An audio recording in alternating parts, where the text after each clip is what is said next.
Well, I am very interested in the subject of human misjudgment, and Lord knows I've created a good bit of it. I don't think I've created my full statistical share, and I think that one of the reasons was that I tried to do something about this terrible ignorance I left the Harvard Law School with when I saw this patterned irrationality, which was so extreme, and I had no theory or anything to deal with it, but I could see that it was extreme and I could see that it was patterned.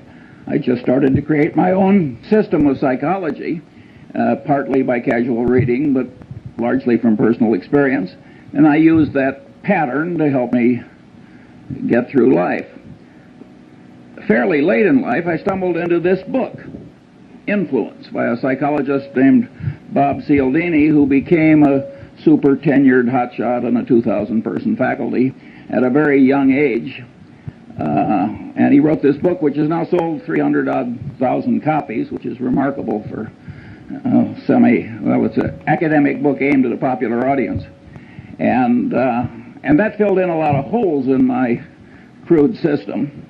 And when those holes had filled in, I thought I had a system that was a good working tool, and I'd like to share that one with you. And I came here because behavioral economics, how could economics not be behavioral? If it isn't behavioral, what the hell is it? I think it's fairly clear that all reality has to respect all other reality. If you come to inconsistencies, they have to be resolved. And so the idea of if there's anything valid in psychology, economics has to recognize it, and vice versa. So I think the people that are working on this fringe between economics and psychology are absolutely right to be there, and I think there's been plenty wrong over the years. Well, let me romp through as much of this list as I have time to get through. 24 standard causes of human misjudgment. First, under recognition of the power of what psychologists call reinforcement and economists call incentives. Well, you can say everybody knows that. Well, I think I've been in the top 5% of my age cohort all my life in understanding the power of incentives, and all my life I've underestimated it. And never a year passes but when I get some surprise that pushes my limit a little farther. So one of my favorite cases about the power of incentives is the Federal Express case, where heart and soul of the integrity of the system is that all the packages have to be shifted rapidly in one central location each night. And the system has no integrity if the whole shift can't be done fast. And Federal Express had one hell of a time getting the thing to work. And they tried moral suasion, they tried everything in the world, and finally somebody got the happy thought that they were paying the night shift by the hour, and that maybe if they paid them by the shift, the system would work better. And lo and behold, that solution worked. Early in the history of Xerox, Joe Wilson, who was then in the government, had to go back to Xerox because he couldn't understand how their better new machine was selling so poorly in relation to their older and inferior machine. Of course, when he got there, he found out that the commission arrangement with the salesman gave a tremendous incentive to the inferior machine. And here at Harvard, in the shadow of B.F. Skinner, there was a man who really was into reinforcement as a powerful thought. And, Skinner has lost his reputation in a lot of places. But if you were to analyze the entire history of experimental science at Harvard, he'd be in the top handful. His experiments were very ingenious, the results were counterintuitive, and they were important. It is not given to experimental science to do better. What gummed up Skinner's reputation is that he developed a case of what I always call man with a hammer syndrome. To the man with a hammer, every problem tends to look pretty much like a nail. And Skinner had one of the more extreme cases in the history of academia, and this syndrome doesn't exempt bright people. It's just a man with a hammer. And Skinner is extreme example of that. And later, as I go down my list, let's go back and try and figure out why people like Skinner get man with a hammer syndrome. Incidentally, when I was at the Harvard Law School, there was a professor, naturally at Yale, who was derisively discussed at Harvard, and they used to say, "Poor old Blanchard, he thinks declaratory judgments will cure cancer." And that's the way Skinner got.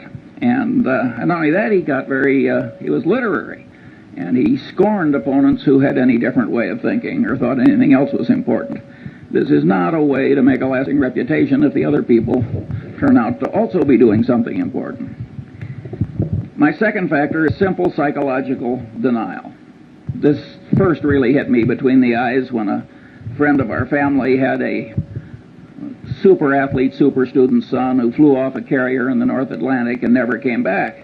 And his mother, who was a very sane woman, just never believed he was dead. And of course, if you turn on the television, you find the mothers of the most obvious criminals that man could ever diagnose, and they all think their sons are innocent. Simple psychological denial. The reality is too painful to bear, so you just distort it until it's bearable. We all do that to some extent, and it's a common psychological misjudgment that causes terrible problems.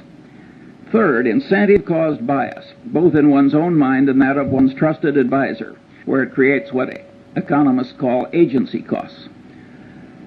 Here, my early experience was a doctor who sent bushel baskets full of normal gallbladders down to the pathology lab in a leading hospital in Lincoln, Nebraska. And with that quality control for which community hospitals are famous, about 5 years after he should have been removed from the staff, he was. And one of the old doctors who participated in the removal was also a family friend. And I asked him, I said, "Tell me, did he think here's a way for me to exercise my talents?" This guy was very skilled, technically, and make a high living by doing a few maimings and murders every year, along with some frauds. He said, "Hell no, Charlie. He thought that the gallbladder was the source of all medical evil, and that if you really loved your patients, you couldn't get that organ out rapidly enough." Now that's an extreme case, but in lesser strength, it's present in every profession and in every human being, and it causes perfectly terrible behavior. If you take sales presentations of brokers of commercial real estate and businesses, I'm 70 years old. I've never seen one I thought was even within hailing distance of objective truth. And if you want to talk about the power of incentives and the power to rationalize terrible behavior, after the Defense Department had enough experience with cost plus percentage of cost contracts, the reaction of our republic was to make it a crime for the federal government to write one. And not only a crime, but a felony. And by the way, the government's right. But a lot of the way the world is run, including most law firms and a lot of other places, they've still got a cost plus percentage of cost system. And human nature, with its version of what I call incentive-caused bias, causes this terrible abuse. And many of the people who are doing it, you would be glad to have marry into your family compared to what you're otherwise going to get. Now, there are huge implications from the fact that human mind is put together this way, and that is that people who create things like cash registers, which make misbehavior hard, are some of the effective saints of our civilization. And the cash register was a great moral instrument when it was created, and Patterson knew that, by the way. He had a little store, and the people were stealing him blind and never made any money, and people sold him a couple of cash registers, and it went to profit immediately. And of course, he closed the store and went into the cash register business, and with results which are so this is a huge important thing. If you read the psychology text, you will find that if they're 1,000 pages long, there's one sentence. Somehow incentive-caused bias has escaped the standard survey course in psychology.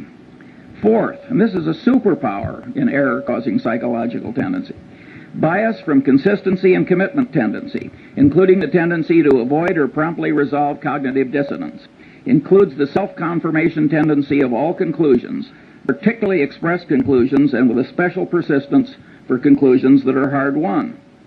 But what I'm saying here is that the human mind is a lot like the human egg, and the human egg has a shut-off device. When one sperm gets in, it shuts down so the next one can't get in. The human mind has a big tendency of the same sort.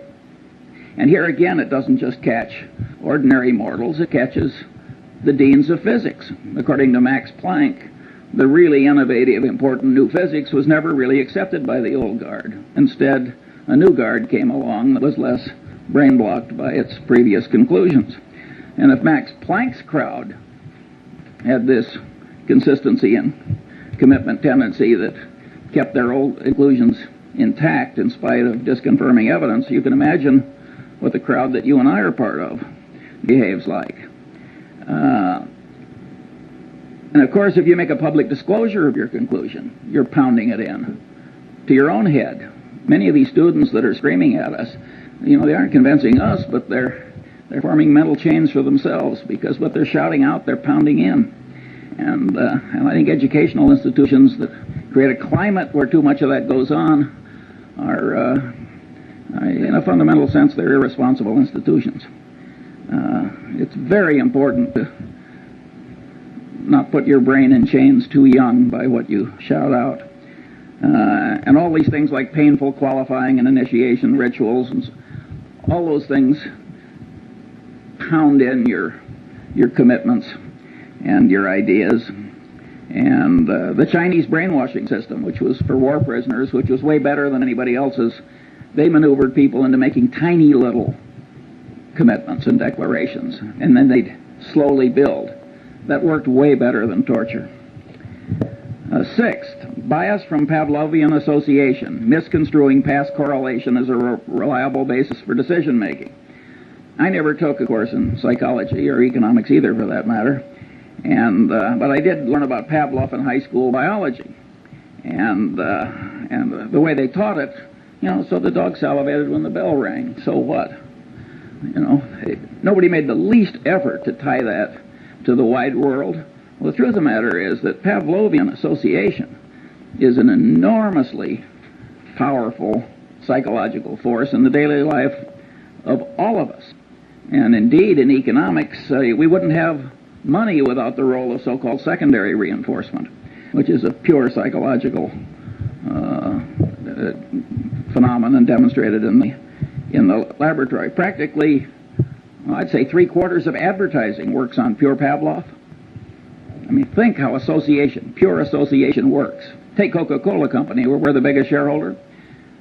They want to be associated with every wonderful image. Heroics in the Olympics, wonderful music, you name it. They don't want to be associated with presidents' funerals and so forth. When have you seen a Coca-Cola ad? And the association really works. And all these psychological tendencies work largely or entirely on a subconscious level, which makes them very insidious. Then you've got Persian messenger syndrome. The Persians really did kill the messenger who brought the bad news. You think that is dead? I mean, you should have seen Bill Paley in his last 20 years. He didn't hear one damn thing he didn't want to hear. People knew that it was bad for the messenger to bring Bill Paley things he didn't want to hear. Well, that means that the leader gets in a cocoon of unreality. And it's a great big enterprise, and boy, did he make some dumb decisions in the last 20 years.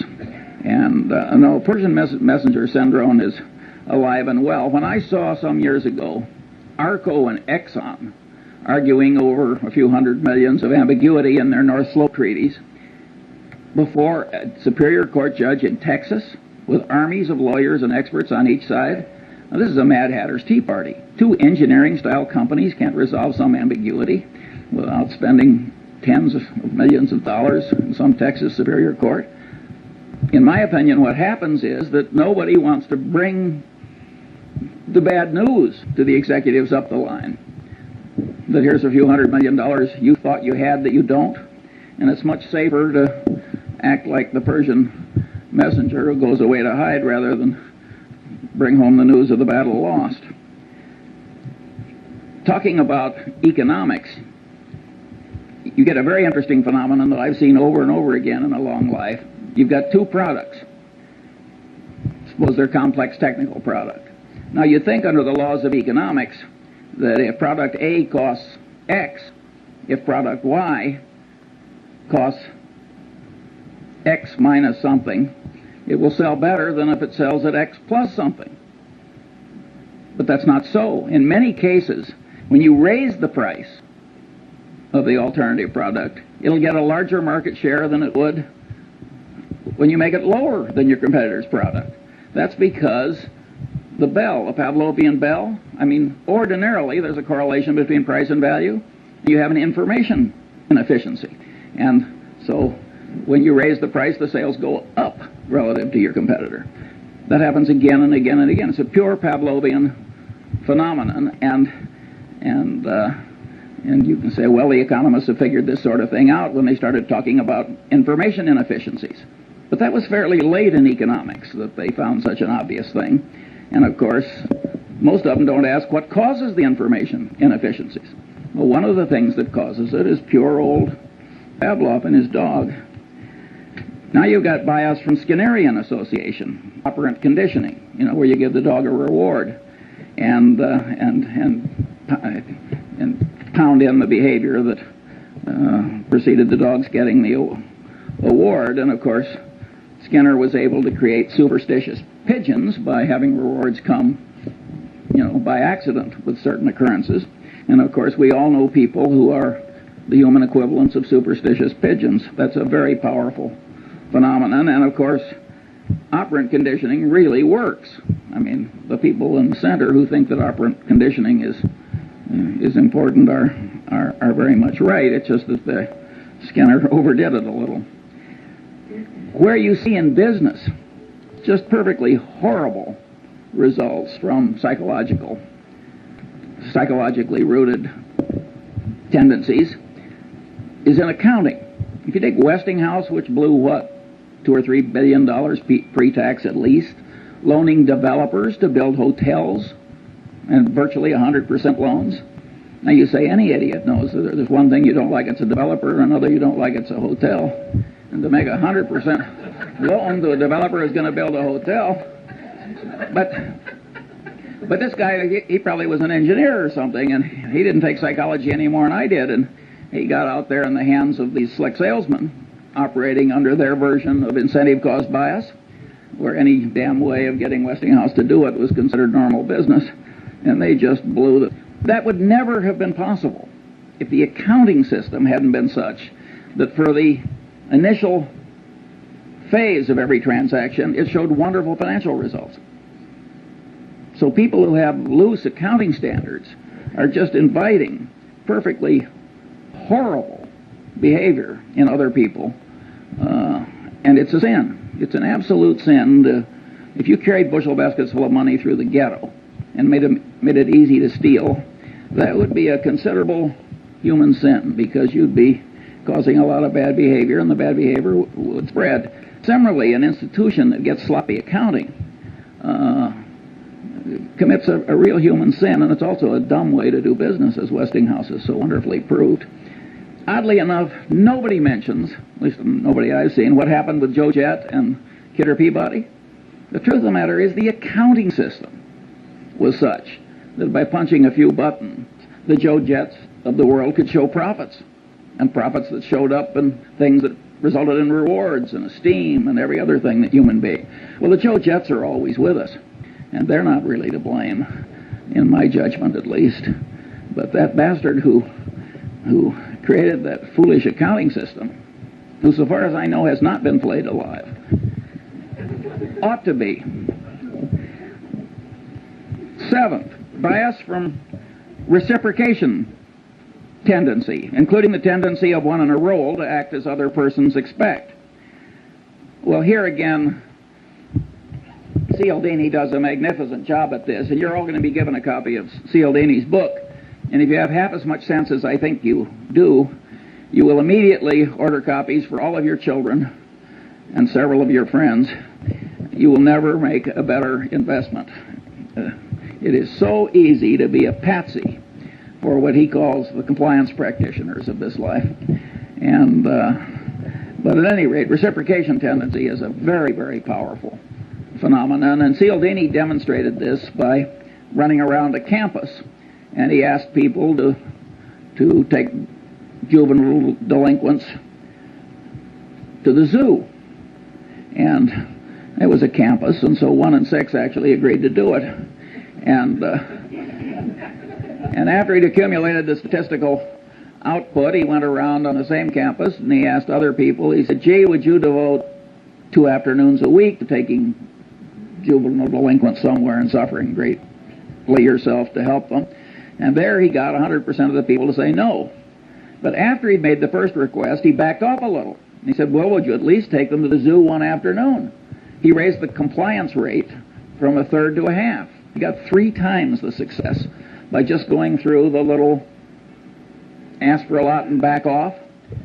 Now, if the human mind on a subconscious level can be manipulated that way, and you don't know it, well, I always use the phrase, you're like a one-legged man in an ass-kicking contest.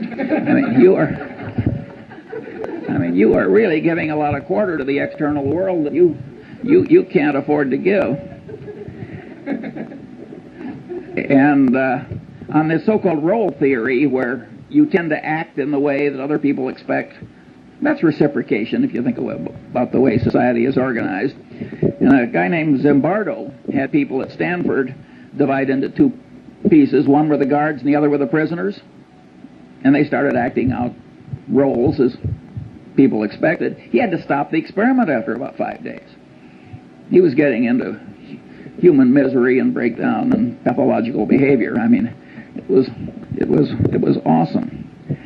However, Zimbardo is greatly misinterpreted. It's not just reciprocation tendency and role theory that caused that.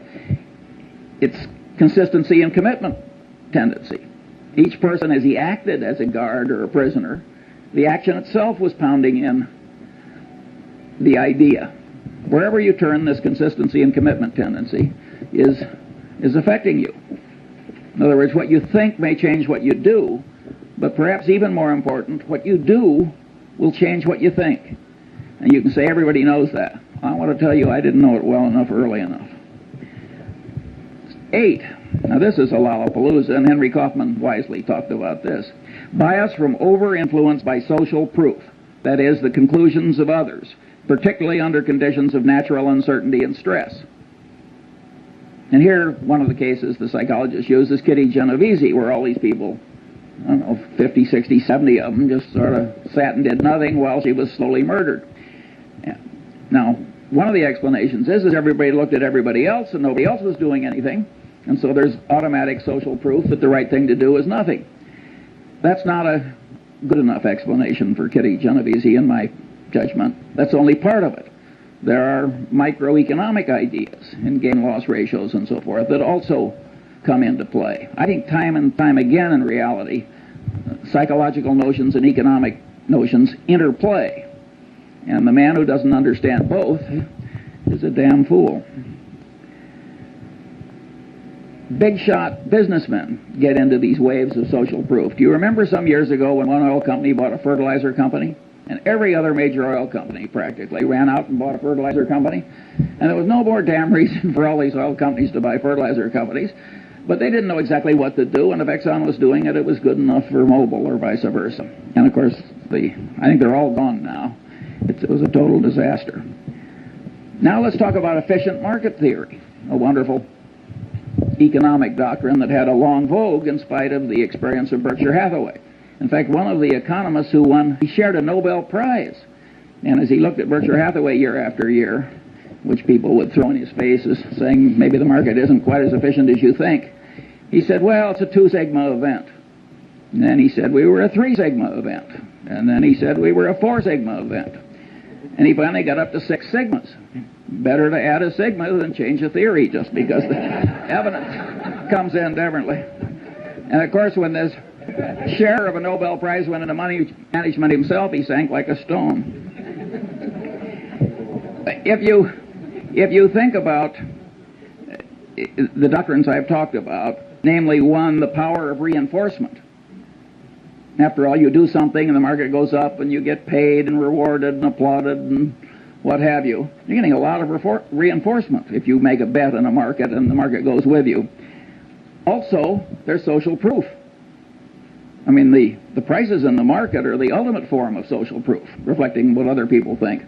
And so the combination is very powerful. Why would you expect general market levels to always be totally efficient, say even in 1973-4 at the pit, or in 1972 or whatever it was when the Nifty 50 were in their heyday? If these psychological notions are correct, you would expect some waves of irrationality, which carry general levels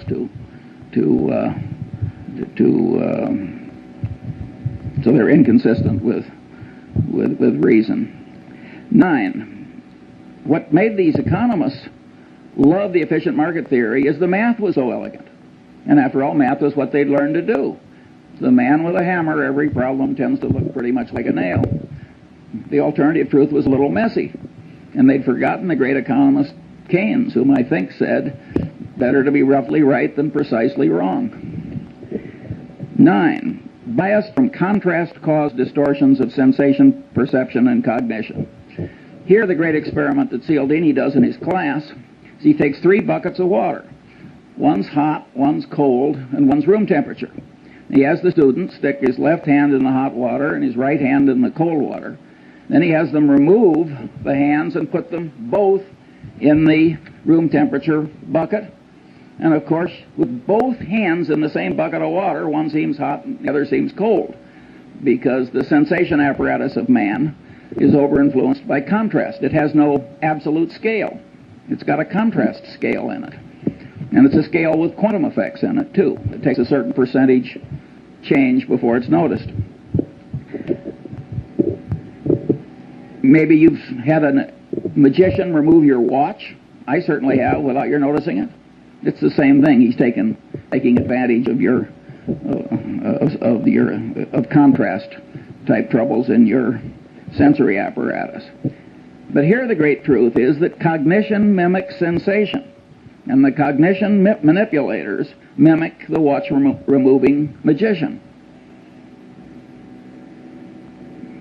In other words, people are manipulating you all day long on this contrast phenomenon.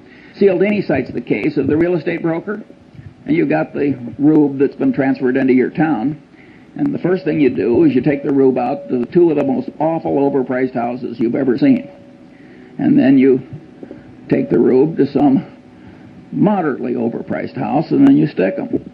And it works pretty well, which is why the real estate salesmen do it. And it's always going to work. And the accidents of life can do this to you, and it can ruin your life. In my generation, when women lived at home until they got married, I saw some perfectly terrible marriages made by highly desirable women because they lived in terrible homes. And I've seen some terrible second marriages which were made because they were slight improvements over an even worse first marriage. And you think you're immune from these things and you laugh, and I want to tell you, you aren't. And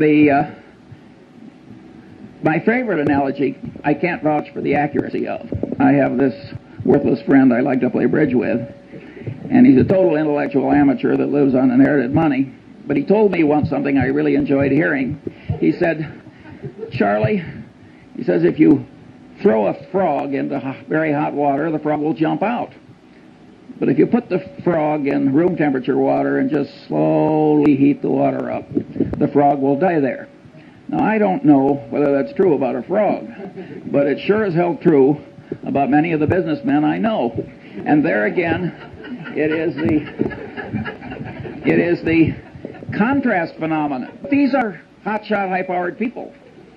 I mean, these are not fools. If it comes to you in small pieces, you're likely to miss. So you have to, if you're going to be a person of good judgment, you have to do something about this warp in your head where it's so misled by mere contrast. Bias from over-influence by authority. Well, here the Milgram experiment, as it's caused, I think there have been 1,600 psychological papers written about Milgram. And he had a person posing as an authority figure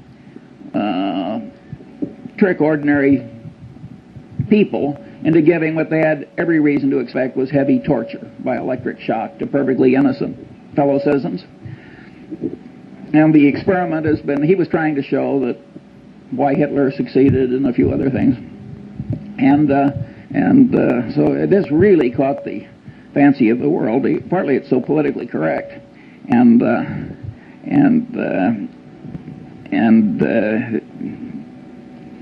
over-influenced by authority has another you'll like this one. You got a pilot and a co-pilot. The pilot is the authority figure. They don't do this in airplanes, but they've done it in simulators. They have the pilot do something where the co-pilot, who's been trained in simulators a long time, he knows he's not to allow the plane to crash. They have the pilot to do something where an idiot co-pilot would know the plane was going to crash, but the pilot's doing it and the co-pilot is sitting there and the pilot is the authority figure. 25% of the time the plane crashes. I mean, this is a very powerful psychological tendency. It's not quite as powerful as some people think, and I'll get to that later. 11. Bias from deprival superreaction syndrome, including bias caused by present or threatened scarcity, including threatened removal of something almost possessed but never possessed. Here I took the Munger dog. Lovely, harmless dog. The only way to get that dog to bite you was to try and take something out of its mouth after it was already there. And any of you who've tried to do takeaways in labor negotiations will know that the human version of that dog is there in all of us. And I had a predecessor on a little island where I have a house, and his next door neighbor put a little pine tree in that was about 3 feet high, and it turned his 180-degree view of the harbor into 179 3/4. Well, they had a blood feud like the Hatfields and McCoys, and it went on and on and on. And I mean, people are really crazy about minor decrements down.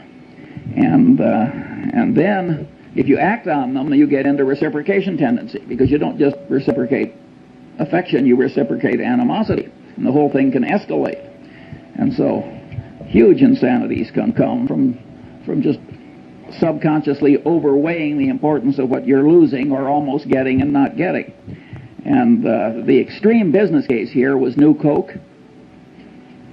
Now, Coca-Cola has the most valuable trademark in the world. We're the major shareholder. I mean, I think we understand that trademark. Coke has armies of brilliant engineers, lawyers, psychologists, advertising executives, and so forth. And they had a trademark on a flavor, and they'd spent the better part of 100 years getting people to believe that trademark had all these intangible values too. And people associated it with a flavor. And so they were going to tell people not that it was improved, because you can't improve a flavor. A flavor is a matter of taste. I mean, you may improve a detergent or something, but telling you're going to make a major change in a flavor. I mean, so they got this huge deprival superreaction syndrome. Pepsi was within weeks of coming out with old Coke in a Pepsi bottle, which would have been the biggest fiasco in modern times. Perfect insanity. And by the way, both Goizueta and Keogh are just wonderful about it. I mean, they just joke. I mean, they don't. Keogh always says, I must have been away on vacation. He participated in every single... He's a wonderful guy. And by the way, Goizueta is a wonderful, smart guy, an engineer. Smart people make these terrible boners. How can you not understand deprival superreaction syndrome? But people do not react symmetrically to loss and gain. Now, maybe a great bridge player like Zeckhauser does, but that's a trained response. Ordinary people, subconsciously affected by their inborn tendencies. Bias from envy, jealousy. Well, envy, jealousy made what, 2 out of the 10 commandments? Those of you who have raised siblings, you know about or tried to run a law firm or investment bank or even a faculty. I've heard Warren say 6 times, it's not greed that drives the world, but envy. Here again, you go through the psychology survey courses, and you go to the index, envy, jealousy. 1,000-page book. It's blank. There's some blind spots in academia, but it's an enormously powerful thing, and it operates to a considerable extent on a subconscious level. And anybody who doesn't understand it is taking on defects he shouldn't have. Bias from chemical dependency. Well, we don't have to talk about that. We've all seen so much of it, but it's interesting how it always causes moral breakdown if there's any need, and it always involves massive denial. So it aggravates what we talked about earlier in the aviator case, the tendency to distort reality so that it's endurable. Bias from misgambling compulsion. Well, here Skinner made the only explanation you'll find in the standard psychology survey course. He, of course, created a variable reinforcement rate for his pigeons, his mice, and he found that would pound in the behavior better than any other reinforcement pattern. And he says, aha, I've explained why gambling is such a powerful, addictive force in a civilization. I think that is, to a very considerable extent, true. But being Skinner, he seemed to think that was the only explanation. But the truth of the matter is that the devisers of these modern machines and techniques know a lot of things that Skinner didn't know. For instance, a lottery. You have a lottery where you get your number by lot, and then somebody draws a number by lot. It gets lousy play. You get a lottery where people get to pick their number. Get big play. Again, it's this consistency and commitment thing. People think that if they have committed to it, it has to be good. And the minute they've picked it themselves, it gets an extra validity. After all, they thought it and they acted on it. And then if you take slot machines, you get bar, lemon. That happens again and again and again. You get all these near misses. Well, that's deprival superreaction syndrome. And boy, do the people who create the machines understand human psychology. And if you got, for the high IQ crowd, they've got poker machines where you make choices. So you can play blackjack, so to speak, with the machine. It's wonderful what we've done with our computers to ruin a civilization. And but anyway, misgambling compulsion is a very, very powerful and important thing. Look at what's happening to our country. Every Indian reservation, every river town, and look at the people who are ruined by it with the aid of their stockbrokers and others. And again, if you look in the standard textbook of psychology, you'll find practically nothing on it except maybe one sentence talking about Skinner's rats. That is not an adequate coverage of the subject. Bias from liking distortion, including the tendency to especially like oneself, one's own kind, and one's own idea structures, and the tendency to be especially susceptible to being misled by someone liked.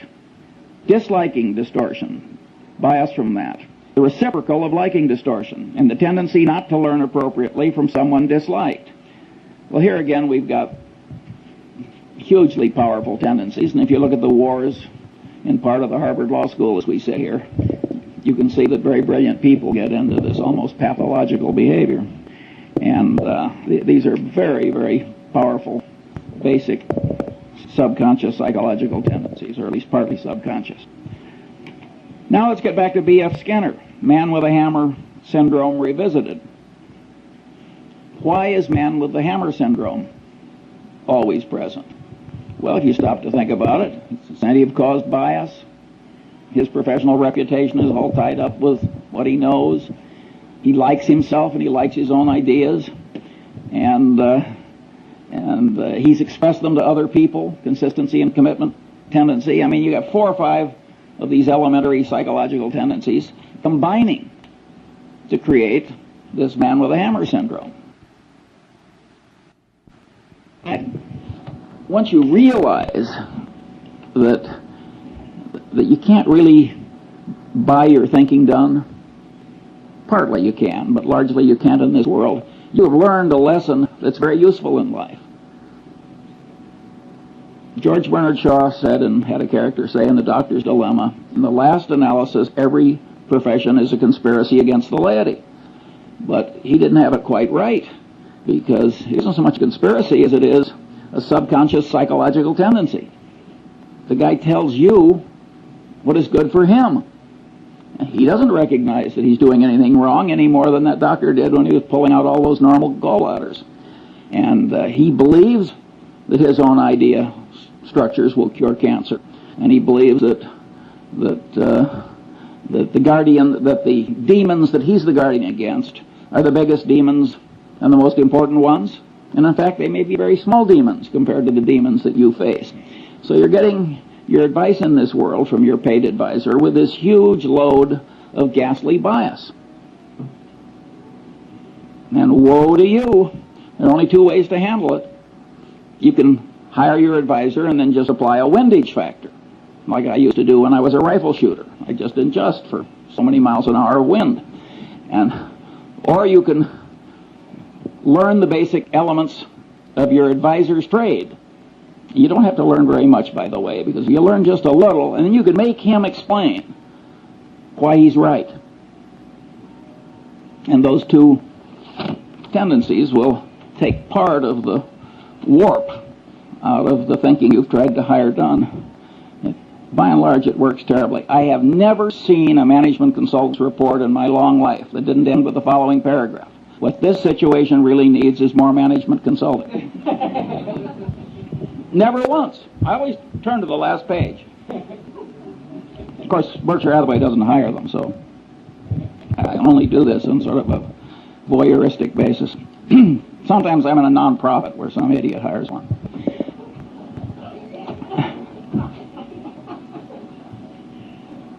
"17.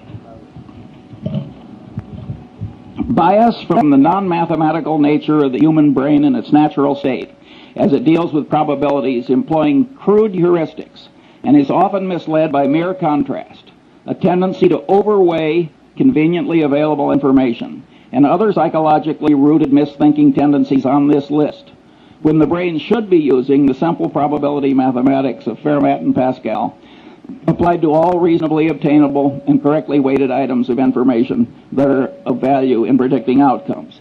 The right way to think is the way Zeckhauser plays bridge. It's just that simple. And your brain doesn't naturally know how to think the way Zeckhauser knows how to play bridge. Now, you notice I put in that availability thing, and there I'm mimicking some very eminent psychologists, Kahneman, I hope I pronounced that right, and Tversky, who raised the idea of availability to a whole heuristic of misjudgment. And, you know, they are very substantially right. I mean, ask the Coca-Cola Company, which has raised availability to a secular religion, if availability changes behavior. You will drink a hell of a lot more Coke if it's always available. I mean, availability does change behavior and cognition. Nonetheless, even though I recognize that and applaud Tversky and Kahneman, I don't like it for my personal system, except as part of a greater subsystem, which is, you got to think the way Zeckhauser plays the bridge. It isn't just the lack of availability that distorts your judgment. All the things on this list distort judgment. And I want to train myself to kind of mentally run down the list instead of just jumping on availability. So that's why I state it the way I do. In a sense, these psychological tendencies make things unavailable. Because if you quickly jump to one thing, and then because you've jumped to it, the consistency and commitment tendency makes you lock in, boom, that's error number one. Or if something is very vivid, which I'm going to come to next, that will really pound in. And the reason that the thing that really matters is now unavailable, and what's extra vivid wins, is, I mean, the extra vividness creates the unavailability. So I think it's much better to have a whole list of things that cause you to be less like Zeckhauser than it is just to jump on one factor. Here, I think we should discuss John Gutfriend. This is a very interesting human example which will be taught in every decent professional school for at least a full generation. Gutfriend has a trusted employee, and it comes to light, not through confession, but by accident, that the trusted employee has lied like hell to the government and manipulated the accounting system, and it was really equivalent to forgery. And the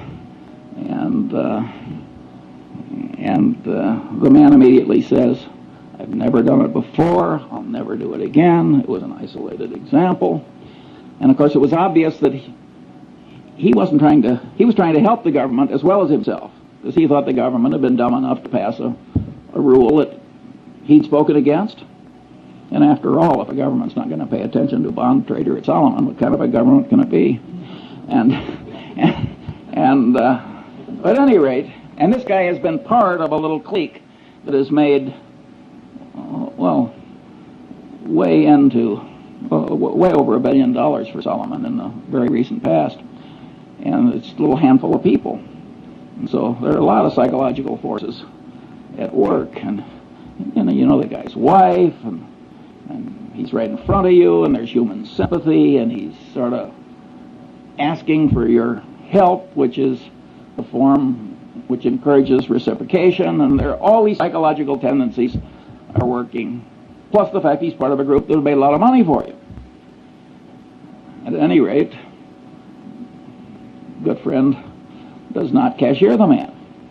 And of course, he had done it before, and he did do it again. Well, now you look as though you almost wanted him to do it again. Or God knows what you look like, but it isn't good. And that simple decision destroyed John Goodfriend. And it's so easy to do. Now let's think it through like the bridge player, like Zeckhauser. You find an isolated example of a little old lady in the Seas Candy Company, one of our subsidiaries, getting into the till. And what does she say? "I never did it before. I'll never do it again. This is going to ruin my life. Please help me."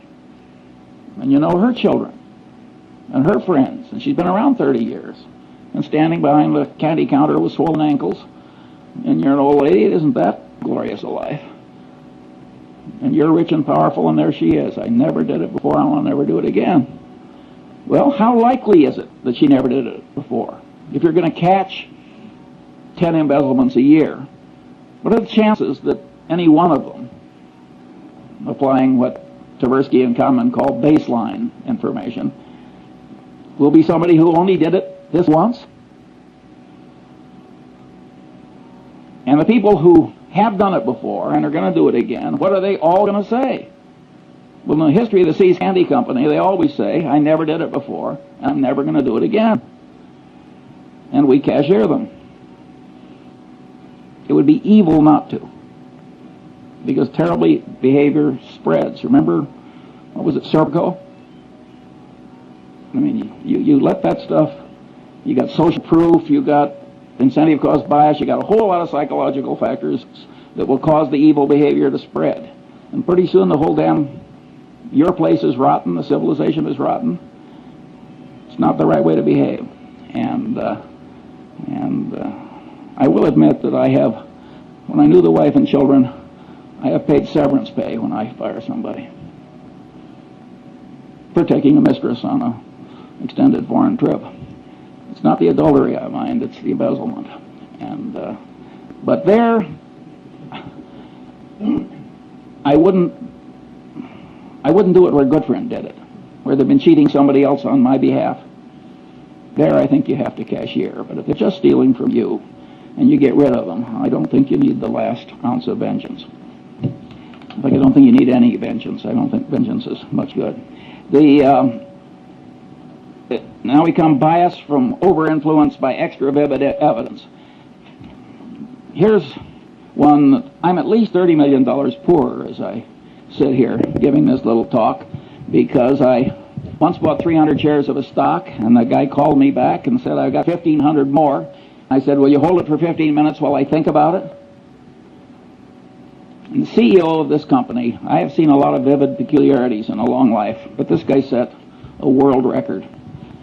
I'm talking about the CEO, and I just misweighed it. The truth of the matter is his situation was foolproof. He was soon going to be dead. I turned down the extra 1,500 shares, and it's now cost me $30 million, and that's life in the big city. And it wasn't something where stock was generally available. And so it's very easy to misweigh the vivid evidence. And Goodfriend did that when he looked into the man's eyes and forgave the colleague. And 22, stress-induced mental changes, small and large, temporary and permanent.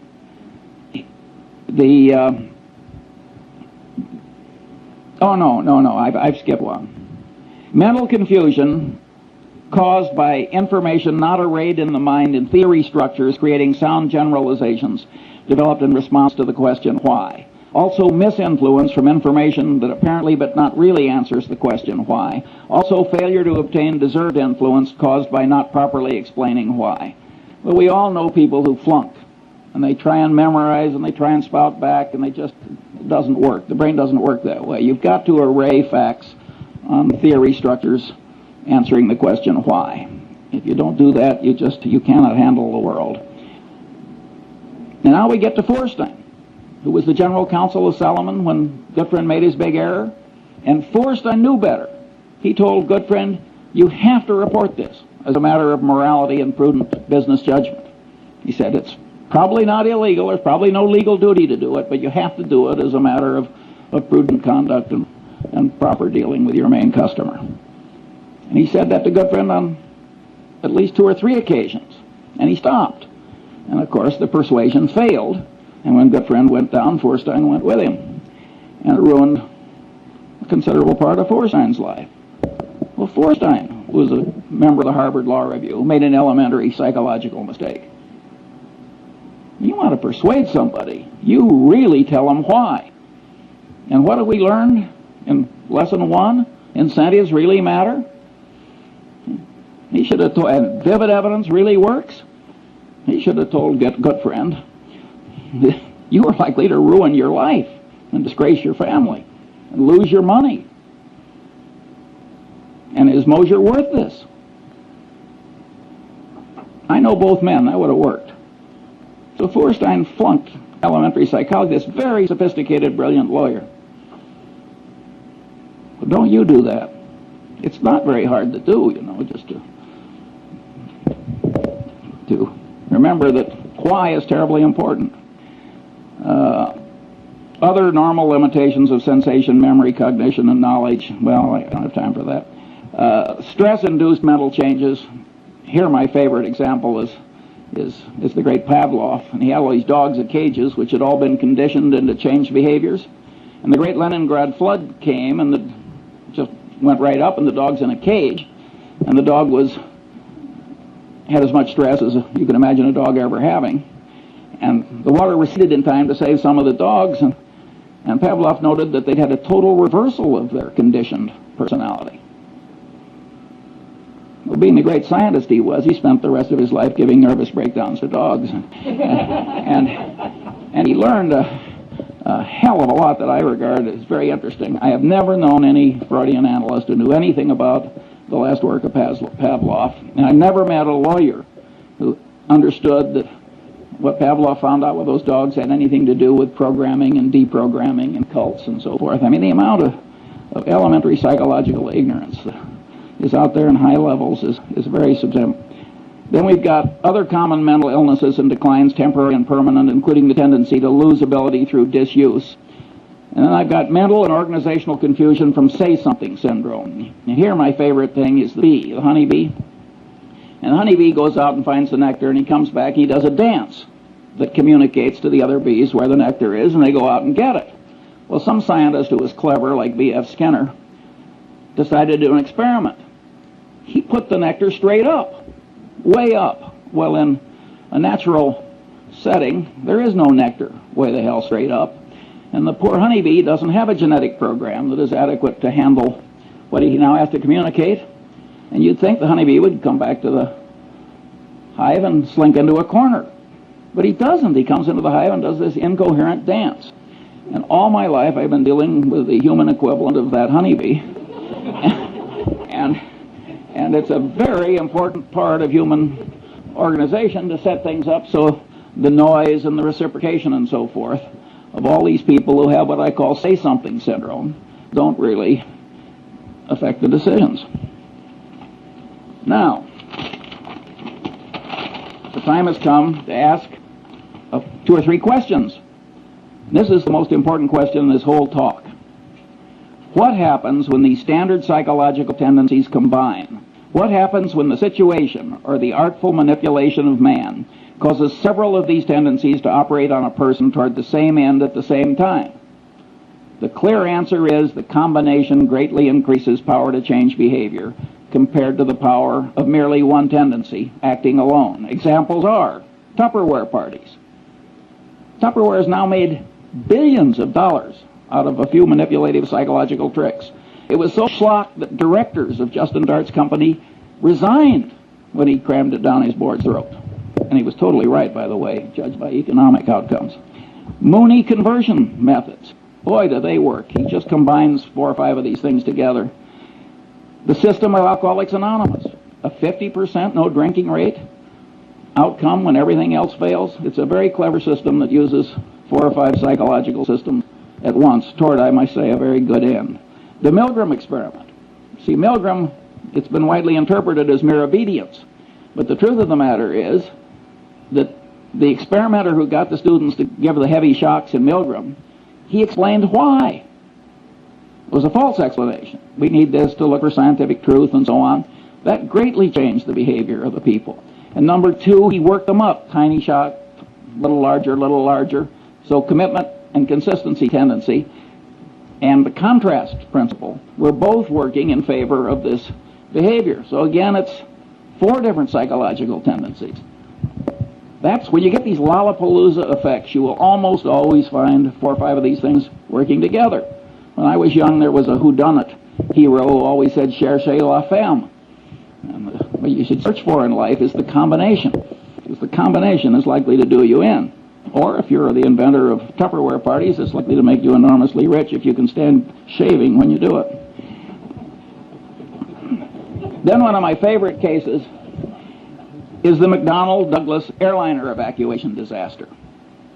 The government requires that airliners pass a bunch of tests. One of them is evacuation.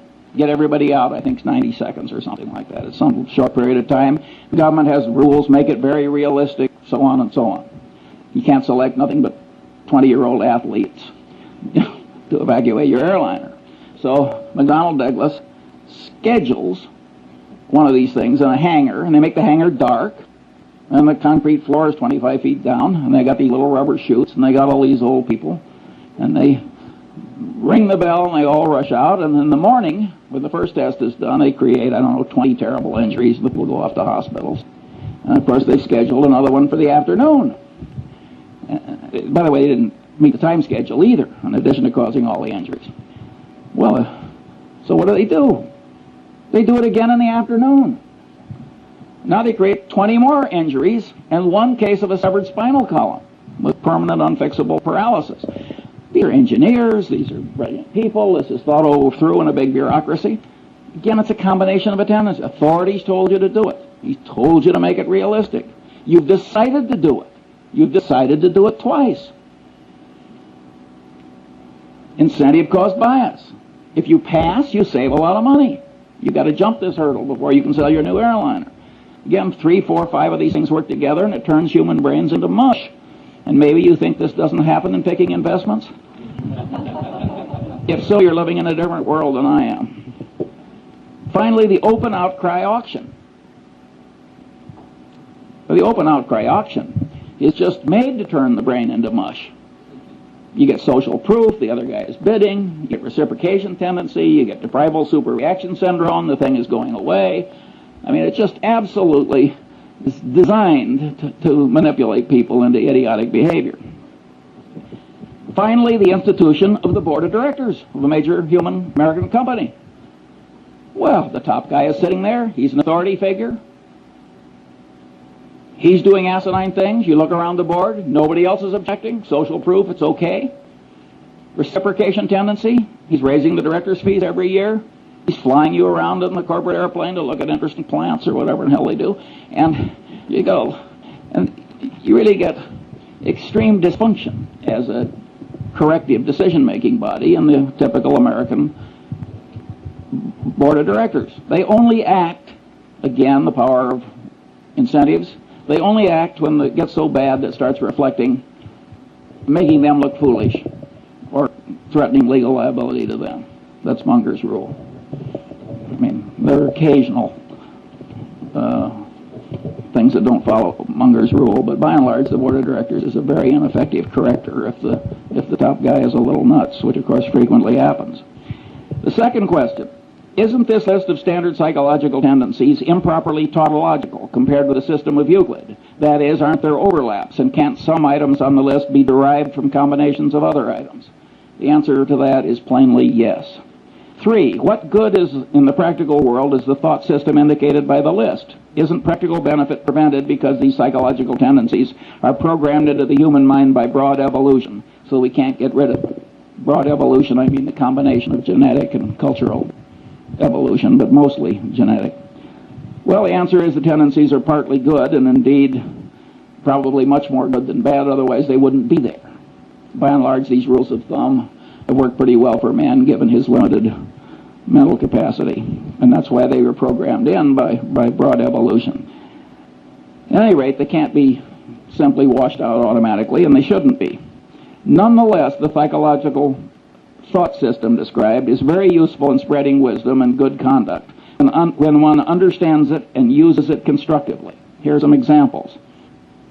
Karl Braun's communication practices. He designed oil refineries with spectacular skill and integrity. He had a very simple rule. Remember I said why is important? You got fired in the Braun Company. You had to have 5 W's. You had to tell who what you wanted to do, where and when, and you had to tell him why. And if you wrote a communication and left out the why, you got fired. Because Braun knew it's complicated building an oil refinery. And it can blow up, all kinds of things happen. And he knew that his communication system worked better if you always told him why. That's a simple discipline, and boy does it work. 2, the use of simulators in pilot training. Here again, abilities attenuate with disuse. Well, the simulator is God's gift because you can keep them fresh. The system of Alcoholics Anonymous. That's certainly a constructive use of somebody understanding psychological tendencies. I think they just blundered into it, as a matter of fact. So you can regard it as kind of an evolutionary outcome. But just because they blundered into it doesn't mean you can't invent its equivalent when you need it for a good purpose. Clinical training in medical schools. Here's a profoundly correct way of understanding psychology. The standard practice is watch one, do one, teach one. Boy, does that pound in what you want pounded in. Again, the consistency and commitment tendency. And that is a profoundly correct way to teach clinical medicine. The rules of the U.S. Constitutional Convention. Totally secret, no vote until the final vote, then just one vote on the whole Constitution. Very clever psychological rules. And if they had a different procedure, everybody would have been pushed into a corner by his own pronouncements and his own oratory and his own, and no recorded votes until the last one. And they got it through by a whisker with those wise rules. We wouldn't have had the Constitution if our forefathers hadn't been so psychologically acute. And look at the crowd we got now. 6, the use of Granny's rule. I love this. One of the psychologists who works with the center gets paid a fortune running around America, and he teaches executives to manipulate themselves. Now, Granny's rule is you don't get the ice cream unless you eat your carrots. Well, Granny was a very wise woman. That is a very good system. And so this guy, very eminent psychologist, he runs around the country telling executives to organize their day. So they force themselves to do what's unpleasant and important by doing that first and then rewarding themselves with something they really like doing. He is profoundly correct. 7, the Harvard Business School's emphasis on decision trees. When I was young and foolish, I used to laugh at the Harvard Business School. I said, they're teaching 28-year-old people that high school algebra works in real life. We're talking about elementary probability. But later I wised up and I realized that it was very important that they do that, and better late than never. 8, the use of postmortems at Johnson & Johnson. At most corporations, if you make an acquisition and it works out to be a disaster, all the paperwork and presentations that caused the dumb acquisition to be made are quickly forgotten. You got denial, you got everything in the world. You got Pavlovian association tendency. Nobody wants to even be associated with the damn thing or even mention it. Johnson & Johnson, they make everybody revisit their old acquisitions and wade through the presentations. That is a very smart thing to do. And by the way, I do the same thing routinely. 9, the great example of Charles Darwin is he avoided confirmation bias. Darwin probably changed my life because I'm a biography nut. And when I found out the way he always paid extra attention to the disconfirming evidence and all these little psychological tricks, I also found out that he wasn't very smart by the standards, the ordinary standards of human acuity. Yet there he is, buried in Westminster Abbey. That's not where I'm going, I'll tell you. And I said, my God, here's a guy that, by all objective evidence, is not nearly as smart as I am, and he's in Westminster Abbey.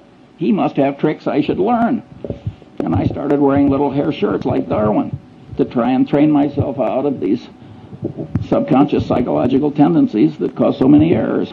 It didn't work perfectly, as you can tell from listening to this talk, but it would have been even worse if I hadn't done what I did. And you can know these psychological tendencies and avoid being the patsy of all the people that are trying to manipulate you to your disadvantage, like Sam Walton. Sam Walton will let a purchasing agent take a handkerchief from a salesman. He knows how powerful the subconscious reciprocation tendency is. That is a profoundly correct way for Sam Walton to behave. Then there's the Warren Buffett rule for open outcry auctions. Don't go. We don't go to the closed bid auctions, too, because that's a counterproductive way to do things ordinarily for a different reason, which Zeckhauser would understand. 4, what special knowledge problems lie buried in the thought system indicated by the list? Well, one is paradox. Now we're talking about a type of human wisdom that the more people learn about it, the more attenuated the wisdom gets. That's an intrinsically paradoxical kind of wisdom. But we have paradox in mathematics, and we don't give up mathematics.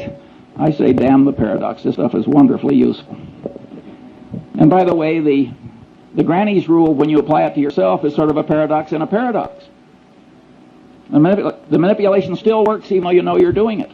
And I've seen that done by one person to another. I drew this beautiful woman as my dinner partner a few years ago, and I'd never seen her before, although she's married to a prominent Angelino, and she sat down next to me and she turned her beautiful face up and she said, Charlie, she said, what one word accounts for your remarkable success in life? Now, I knew I was being manipulated and that she'd done this before, and I just loved it. I never see this woman without a little lift in my spirits. And by the way, I told her I was rational.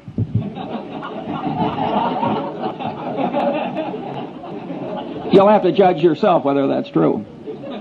I may be demonstrating some psychological tendency I hadn't planned on demonstrating. How should the best parts of psychology and economics interrelate in an enlightened economist's mind? 2 views. That's the thermodynamics model. You can't derive thermodynamics from Newtonian gravity and laws of mechanics, even though it's a lot of little particles interacting. And here's this wonderful truth that you can sort of develop on your own, which is thermodynamics. And some economists, and I think Milton Friedman is in this group, but I may be wrong on that, sort of like the thermodynamics model. I think Milton Friedman, who has a Nobel Prize, is probably a little wrong on that. I think the thermodynamics analogy is overstrained. I think knowledge from these different soft sciences have to be reconciled to eliminate conflict. After all, there's nothing in thermodynamics that's inconsistent with Newtonian mechanics and gravity. And I think that some of these economic theories are not totally consistent with other knowledge, and they have to be bent, and I think that these behavioral economists are probably the ones that are bending them in a correct direction. Now, my prediction is when the economists take a little psychology into account, that the reconciliation will be quite endurable. And here my model is the precession of the equinoxes. The world would be simpler for a long-term climatologist if the angle of the axis of the Earth's rotation compared to the plane of the ecliptic were absolutely fixed. But it isn't fixed. Over every 40,000 years or so, there's this little wobble, and that has pronounced long-term effects. Well, in many cases, what psychology is going to add is just a little wobble, and it will be endurable. Here I quote another hero of mine, who of course is Einstein, where he said, "The Lord is subtle but not malicious." And I don't think it's going to be that hard to bend economics a little to accommodate what's right in psychology. The final question is, if the thought system indicated by this list of psychological tendencies has great value, not widely recognized and employed, what should the educational system do about it? I am not going to answer that one now. I like leaving a little mystery. Have I used up all the time, so there's no time for questions? I think that what we're going to do is we're going to borrow a little bit of time from the end of the day summary of questions, and we're going to move it and allocate it to Charles Munger.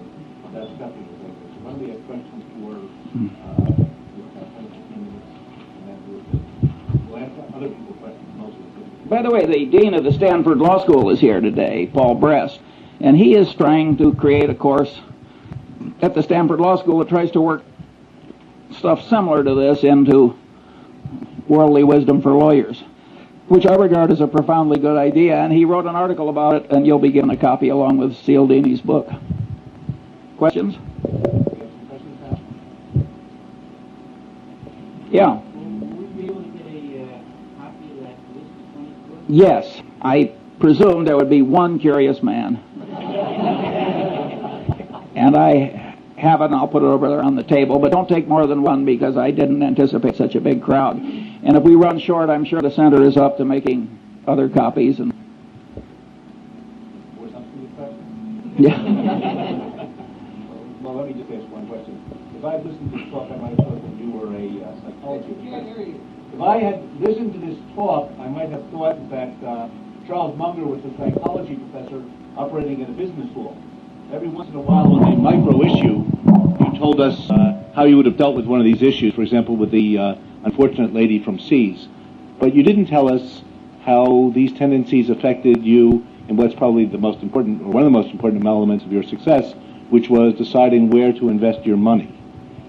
And I'm wondering if you might relate some of these principles to some of your past decisions that way.